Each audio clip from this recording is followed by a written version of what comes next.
Ito yung blender bottle na Pro Stock series na ginagamit ko lagi pag nag-gym. So this one, ito yung bagong blender bottle ko na Pro Stock. Pag Pro Stock series kasi, ito yung may mga canister na pwede mong paglagyan ng creatine mo or pre-workout. And ito naman yung whey protein mo. Pag on the go ka, kailangan mong magmadali, umalis. So lalagay mo na lang lahat dyan. And isa pang maganda rito, meron siyang lagayan ng pills, like yung mga multivitamins mo dito sa ilalim. At isa pang maganda kasi kay blender bottle na Pro Stock, gustong gusto ko yung spring, yung pinaka spring ball. Ito yung talagang nag-shake ko. Usually kasi yung mga whey protein, starchy siya, mahirap tunawin ng nangahaluin mo lang ng kutsara. So kaya ito, may ganito siya para mas ma-dissolve ng maayos yung mga whey protein, especially yung mga starchy na whey protein. Ito naman pala yung luma ko. 10 years na to. So binili ko to 2015. Marami na tong pinagdaanan. Gamit ko pa to nung nagko-compete pa ako sa CrossFit. Ganun din siya, Pro Stock series din na may canister. Lagayan niya ng whey protein, ng creatine, pre-workout. Ito naman yung sa whey protein. And ito yung sa pills niya. So nandito pa yung mga collagen ko, tsaka yung mga multivitamins niya. And ganun din, meron din siyang shaker ball, yung spring. At ang maganda rito kay Pro Stock, kay blender bottle kasi is BPA free. Safe siya sa paggamit ng tao. At saka ilang beses na tong nabagsak, hindi siya nabasag, so matibay siya.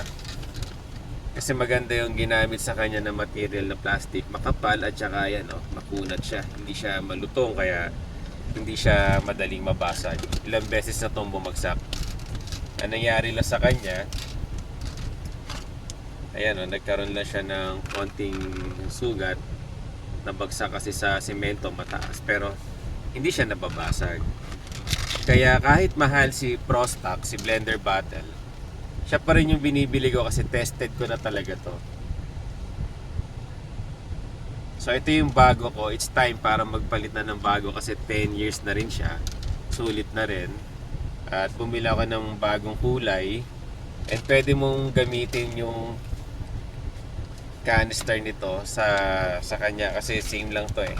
Nagkasukat lang din yan. So ipapamana ko na to sa mga gym friends ko. Bibigay na natin para magamit naman nila. Ito yung bago. So pag binili nyo siya, kasama tong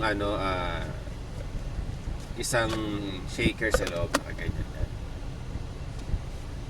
Akala mo isa lang yung canister mo, pero dalawa yan, nasa loob yung isa. So yun nga yung nasa loob, yung isang canister niya. Sobrang tested ko na tong blender bottle. Matibay siya, BPA free, kaya siya mahal, safe para gamitin ng tao sa mga pagkain kahit malagyan mo siya ng mainit na tubig or maiwan mo siya sa kotse sa ilalim ng tirik na araw.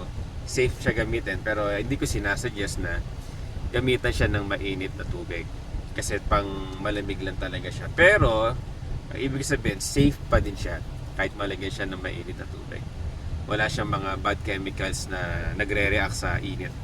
Tsaka maganda rito, hindi talaga siya tumutulo. Tested ko na to for 10 years. Hindi siya tumutulo rito. Kaya kahit mahal si blender bottle, siya ulit yung binili ko.